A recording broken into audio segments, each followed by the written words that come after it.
അതായത് ഈ അർബൻ ബാങ്കില് ഞാൻ പണ്ട് വയനാട് ജില്ലയുടെ ചാർജുള്ള സമയത്ത് DCCയിലെ പ്രധാനപ്പെട്ട ആളുകൾ, DCC പ്രസിഡന്റ് IC ബാലകൃഷ്ണൻ ഉൾപ്പെടെ, അപ്പച്ചൻ, പൗലോസ്, അബ്രാവ്, KPC ഭാരവാഹികൾ ഉൾപ്പെടെ ഒരു തീരുമാനം എടുത്തു. ഒരു പാനൽ അവതരിപ്പിക്കാൻ തീരുമാനിച്ചു. അങ്ങനെ ആ പാനല് നിലവിലുള്ള ബോർഡിനെ മാറ്റി പുതിയ ബോർഡിന് വേണം എന്ന് പറഞ്ഞ തീരുമാനമെടുത്ത് വിപ്പ് കൊടുത്തു. ആ വിപ്പ് ലംഘിക്കാൻ നിർദ്ദേശം കൊടുത്തയാളാണ് IC ബാലകൃഷ്ണൻ, DC പ്രസിഡന്റ്.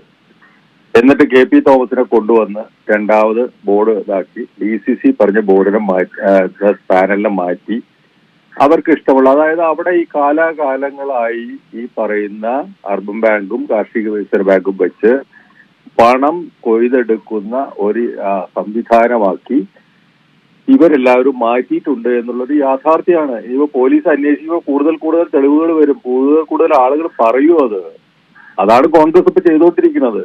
എന്നിട്ടിപ്പോ കോൺഗ്രസിനെ CPM-നെ കുറിച്ച് പറയുമ്പോൾ CPM-നകത്ത് പാർട്ടിയിൽ ഇപ്പൊ സമ്മേളനങ്ങൾ നടക്കുക, എല്ലാ സ്ഥലങ്ങളിലും സ്കൂട്ടറി ഉണ്ട്, എത്ര സ്വത്തുണ്ട്, എന്തുണ്ട് കാര്യങ്ങൾ, എന്തെല്ലാം വരുമാനം, എല്ലാ കാര്യങ്ങളും വിശദമായി കണക്ക് കൃത്യമായി ഉള്ള ഒരു പാർട്ടിയാണ് CPIM എന്ന് പറയുന്നത്. കോൺഗ്രസ് അങ്ങനെ ഉണ്ടോ?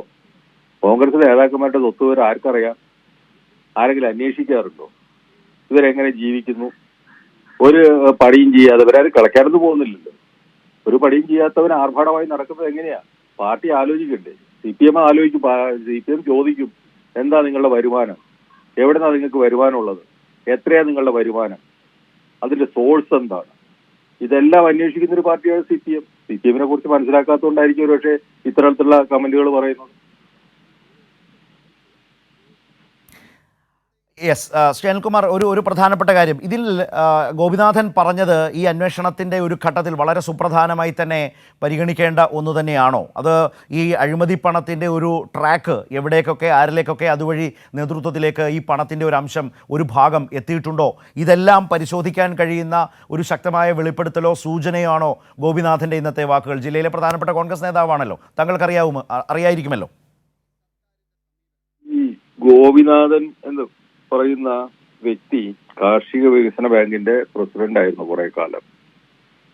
അദ്ദേഹത്തിന്റെ പേരിൽ ഒരുപാട് ആരോപണങ്ങൾ വരികയും ഇതുപോലെ 2.5 കോടിയുടെ ആരോപണങ്ങൾ വരികയും അങ്ങനെ VM സുധീരൻ പ്രസിഡന്റ് ആയിരുന്ന കാലത്ത് അദ്ദേഹത്തിനെതിരെ നടപടിയെടുക്കുകയും അദ്ദേഹം പാർട്ടിയിലുണ്ടോ എന്ന് എനിക്കറിയില്ല, രാജീവനാനന്ദ വിലക്കാണെന്ന് നടപടിയായിട്ടാണ് എൻ്റെ ഒരു ഓർമ്മ. അപ്പൊ ഈ NM വിജയനാണ് ബാക്കിയുള്ള ബത്തേരി ബാങ്ക് അടക്കമുള്ള ആളുകളുടെ. അപ്പൊ ഇവരെല്ലാം ഉപയോഗിച്ചാണ് ഈ പറയുന്ന നേതൃത്വം, IC ബാലകൃഷ്ണൻ ഉൾപ്പെടെയുള്ള നേതൃത്വം പണം കളക്ട് ചെയ്യുന്നത്. ഇവരെല്ലാം നേരിട്ടല്ല കളക്ട് ചെയ്യുന്നത്. അപ്പൊ ഈ കോട്ട കൊടുത്ത് കളക്ട് ചെയ്യുന്ന പണം സ്വീകരിക്കുന്ന, അതിനകത്ത് അവർക്ക് എത്ര ഷെയർ ഉണ്ട്, ഇവർക്ക് എത്ര ഷെയർ എന്നുള്ളതിനെ കുറിച്ച് എനിക്കറിയില്ല. പക്ഷേ പണം വാങ്ങിക്കൊടുത്ത ആളുകളിൽ ഒരാളാണ് ഗോപിനാഥൻ. പണം സ്വരൂപിച്ച് നൽകിയ ആളായിരുന്നു NM വിജയൻ. NM വിജയൻ മരണപ്പെട്ടു, ഗോപിനാഥൻ ജീവിച്ചിരിക്കുന്നു. ആ ഒരു വ്യത്യാസമേ ഉള്ളൂ.